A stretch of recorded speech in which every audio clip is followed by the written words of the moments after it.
Yes.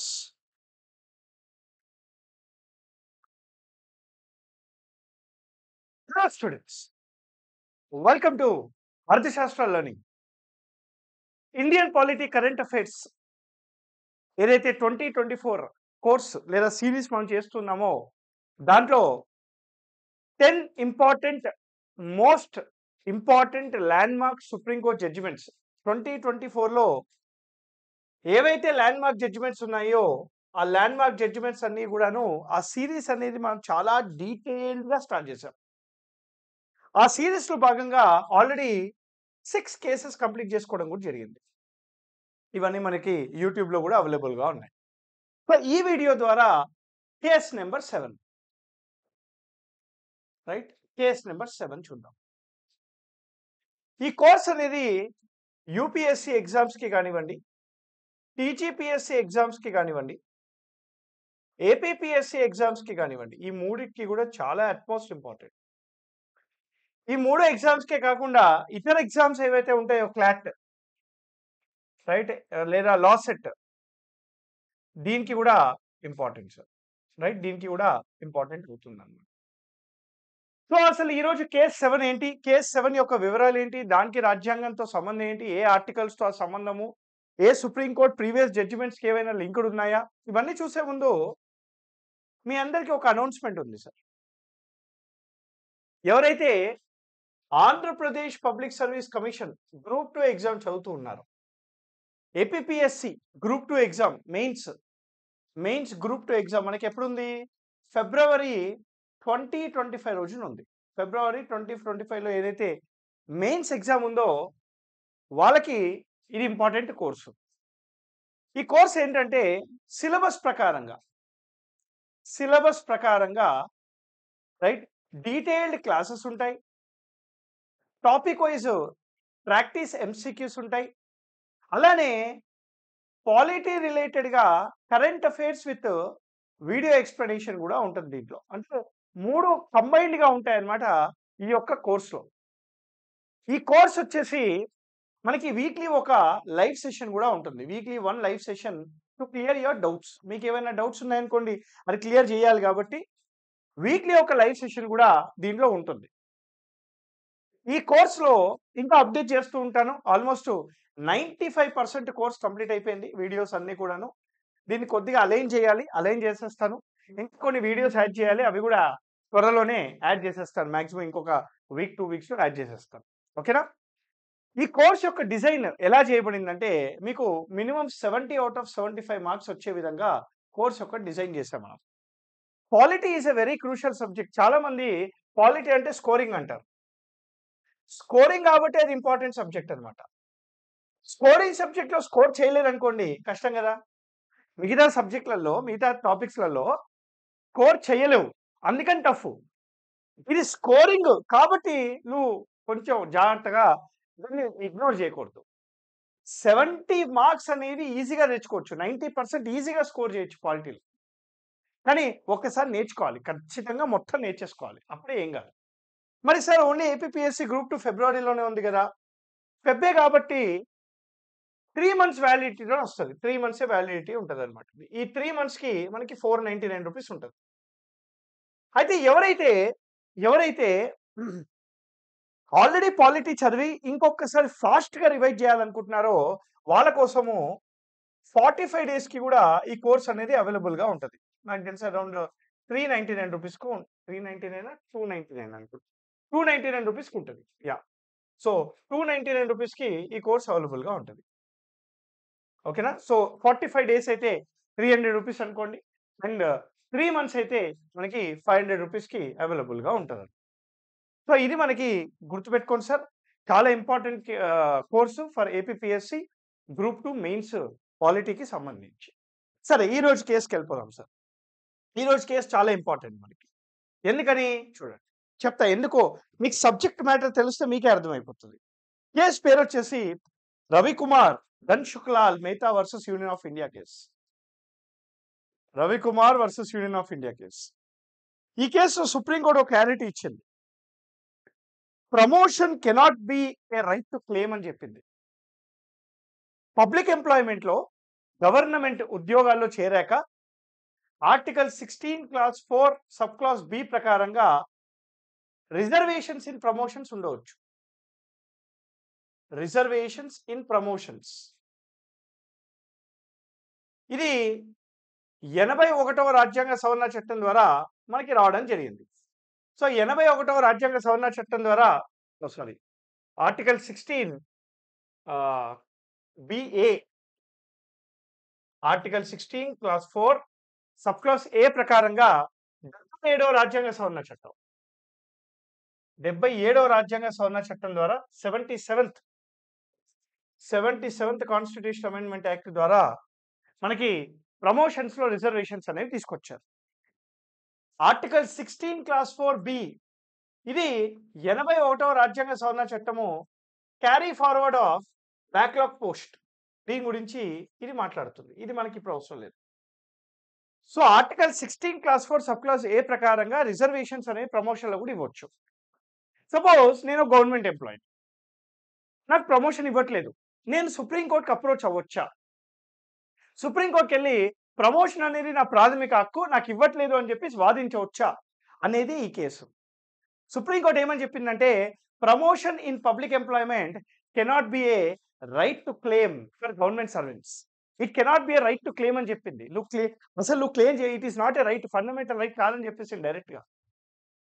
Promotion based on higher authorities discretionary power. Promotion అనేది higher authorities యొక్క discretionary power మీదనే ఉండాలి. Higher authorities ఎవరికైతే ప్రమోషన్ ఇవ్వాలనుకుంటున్నారో వాళ్ళ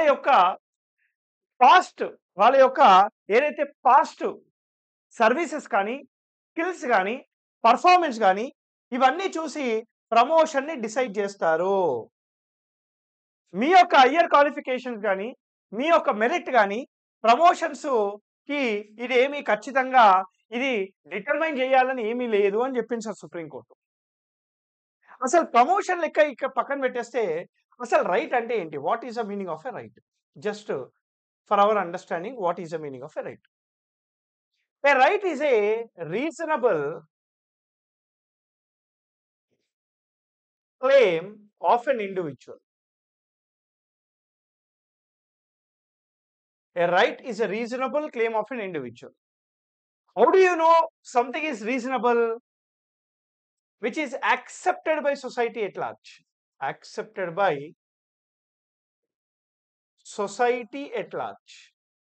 సో ఏదైతే సొసైటీ మొత్తం ఒప్పుకుంటుందో దాన్ని రీజనబుల్ అని అంటారనమాట. So right is a reasonable claim of an individual accepted by society at large, provided by the state and supported, that is protected by court. So what is the meaning of a right, sir? A right is a reasonable claim of an individual accepted by society at large, provided by the state, protected by the court. హక్కు అనేది ఒక దావా. ఇది సమాజంలో అందరూ accept చేసేది హక్కు అని అంటాం మనం. అప్పుడే రీజనబుల్ క్లెయిమ్, రీజనబుల్ హక్కు అని అంటాం. ఇది ఇచ్చేది ప్రభుత్వం, దీన్ని కాపాడేది కోర్టులు. దాన్ని రైట్ అని అంటారు. That is called right. Rights అనేవి 3 రకాలుగా ఉంటాయి. 3 టైప్స్ ఉంటాయి. Natural rights, human rights, constitutional rights. Rights are of 3 types. మనకి ప్రకృతి ద్వారా వస్తే న్యాచురల్ రైట్స్ అని అంటారు. స్లీప్ కానీ, యార్నింగ్ కానీ, సన్లైట్ కానీ, ఇవన్నీ న్యాచురల్ రైట్స్ అని అంటారు. ఏవైతే న్యాచురల్ రైట్స్ మనుషుల కోసం ఉంటాయో ముఖ్యంగా దాన్ని హ్యూమన్ రైట్స్ అంటారు. Codified natural rights are called human rights. Constitutional rights are those rights which are enforceable directly in the constitution, by the constitution. రాజ్యాంగం ద్వారా వచ్చే హక్కులు, రాజ్యాంగం ద్వారా డైరెక్ట్ గా వచ్చే హక్కులు. దీంట్లో మళ్ళీ 2 రకాలుగా ఉంటాయి. There are 2 types of constitutional rights, fundamental rights and legal rights. రాజ్యాంగం ద్వారా, చట్టం ద్వారా వచ్చేది legal right, right to vote. రాజ్యాంగం ద్వారా డైరెక్ట్ గా వచ్చేది fundamental right to equality. So ఇక్కడ a right is nothing but a reasonable claim of an individual accepted by society at large, provided by the state, supported and protected by the courts. మనకి article 14 కానివ్వండి, article 15 కానివ్వండి, article 16 కానివ్వండి, right ఈ 3 articles కూడాను no discrimination అని అంటూనే, no discrimination అని అంటూనే, this is also talking about doctrine of positive discrimination.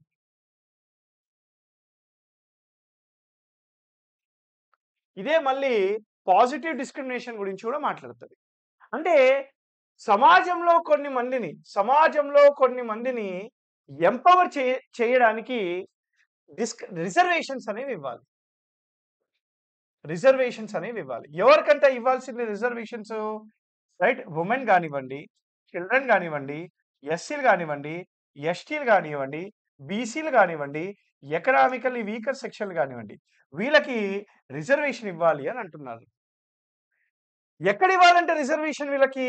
ఒకటి రైట్ ఎడ్యుకేషన్లో కానీ మరియు పబ్లిక్ ఎంప్లాయ్మెంట్లో కానీ మరియు పబ్లిక్ అపాయింట్మెంట్స్లో కానీ ఇవ్వాలి. అయితే ఇక్కడ పబ్లిక్ ఎంప్లాయ్మెంట్లో మరియు పబ్లిక్ అపాయింట్మెంట్స్లో రిజర్వేషన్ ఇన్ పబ్లిక్ ఎంప్లాయ్మెంట్ దీని మీద చాలా రూల్స్ వచ్చాయి. ముఖ్యంగా మనకి ఇందిరా సహాని కేసు 1992. ఇందిరా సాహ్ని కేసులో రిజర్వేషన్ మీద చాలా రూల్స్ తీసుకొచ్చారు. మనం లాస్ట్ వీడియోలో కూడా దీని గురించి మాట్లాడుకున్నాం. వేరే కేసులో కూడా దీని గురించి ఎక్స్టెన్సివ్గా మాట్లాడుకున్నాం. జాగ్రత్త అది వినండి మీరు ఒకసారి. వీళ్ళ సుప్రీంకోర్టు ఏమని చెప్పింది?